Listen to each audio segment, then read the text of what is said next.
So I bought a 30k SP motor for the AU. It was on eBay from a seller in Pennsylvania. A bit dearer than it would have been had they still been available in Australia. But I had to spend a little bit more money. I had a brand new chassis sitting around.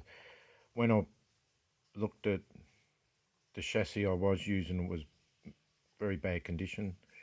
So put a new chassis, the new motor, a new axle, so that the gear was new, and the axle came with a pinion.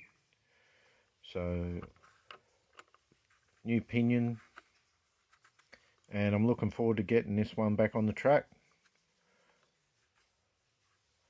Want to get to Adelaide.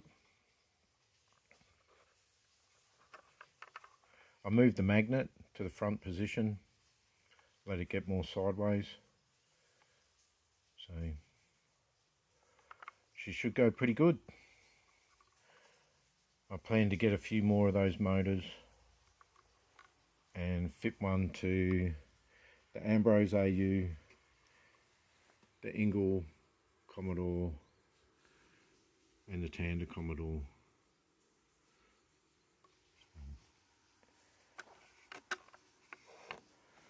Yeah, hopefully it goes good.